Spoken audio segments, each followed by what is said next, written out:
Jean-Éric Brana nous a rejoint, spécialiste des États-Unis, maître de conférence à l'université Assas Paris 2. Bonjour. Alors, bonjour. Une des missions de cette convention démocrate, c'est de ressouder le clan après la primaire.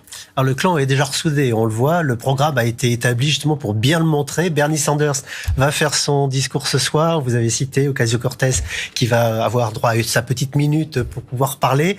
Et puis l'ensemble des ténors du parti vont pouvoir s'exprimer les uns après les autres. Beaucoup d'anciens concurrents d'ailleurs de Joe Biden pendant cette primaire. Donc on va montrer que la grande famille des démocrates est unie derrière Joe Biden et qu'ils sont tous là avec le même but, restaurer l'âme de l'Amérique et faire de l'unité dans leur parti d'abord, dans leur camp ensuite et ensuite dans tout le pays.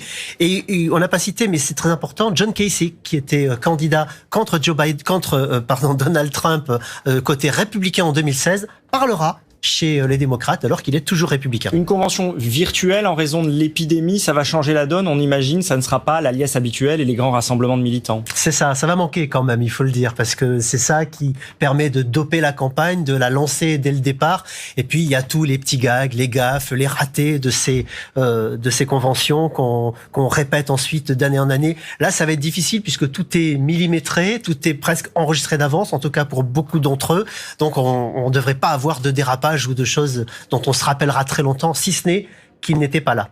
Alors le ticket, évidemment, on en parle beaucoup depuis quelques jours, le ticket de Joe Biden, Kamala Harris, qu'est-ce qu'il va apporter à Joe Biden ?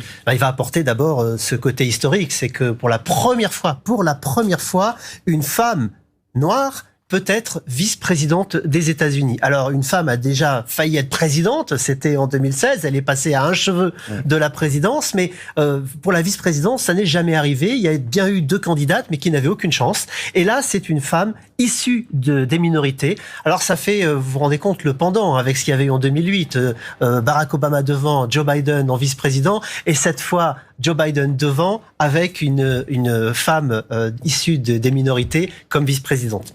Dans le même temps, on voit que Donald Trump est accusé par ses opposants de vouloir faire taire la Poste et essayer ainsi d'éviter que le vote par correspondance lui soit trop défavorable. Ça va être un des enjeux. On va beaucoup en parler là ces jours prochains. On va en parler, mais ça c'est plus de la politique politicienne qui se fera à Washington. On va en parler, mais de beaucoup d'autres choses. Parce que, par exemple, les votes vont commencer dès le 18 septembre dans certains États et on va parler de cela également. On va parler de tout ce que va faire Donald Trump pour essayer de mettre des bâtons dans les roues de cette campagne. Et c'est là qu'on se rend compte que quand même, elle est bien cafouilleuse sa campagne, parce que pendant qu'il essaie d'empêcher Joe Biden de faire campagne, il ne fait pas campagne lui-même. Et c'est bien là-dessus où ses supporters sont un petit peu déboussolés en se demandant quel est son programme, quelle est la dynamique, où est-ce qu'il veut aller, mis à part réalisez-moi, je suis le meilleur et je vais essayer de recommencer. C'est vrai qu'il n'a pas grand-chose à proposer cette fois-ci. Et c'est bien là que le bas blesse du côté de Donald Trump et que peut-être c'est ce qui l'empêche de démarrer vraiment dans les sondages. L'importance du vote par correspondance, évidemment, pour notamment tous les gens qui travaillent, peut-être des gens aussi issus des minorités.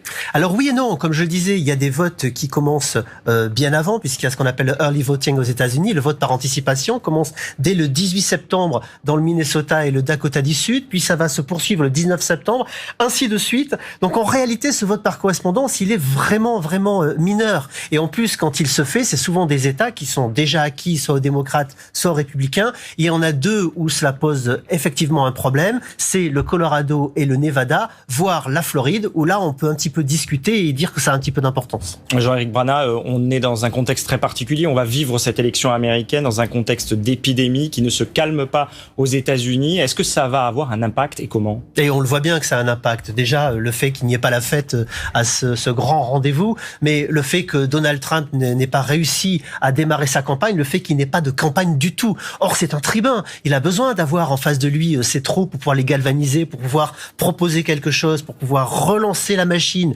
Et on lui vole son élection en quelque sorte, puisqu'on ne le laisse pas se mettre en place. C'est bien ce qu'il dit quand il dit que c'est un vote truqué, que c'est un vote qui ne va pas avoir la valeur d'habitude. C'est ça le résultat de la pandémie. Et en même temps, ce qu'il paye aussi, c'est son déni de cette pandémie, c'est sa mauvaise gestion. Et ça va jusque dans ses propres rangs, puisque les seniors dans ses propres rangs disent aujourd'hui, pour beaucoup d'entre eux, et c'est une majorité, qui veulent voter Joe Biden, qui s'est montré comme le plus calme, le plus posé, le plus pondéré, qui écoutait la science. C'est ça que la pandémie a changé.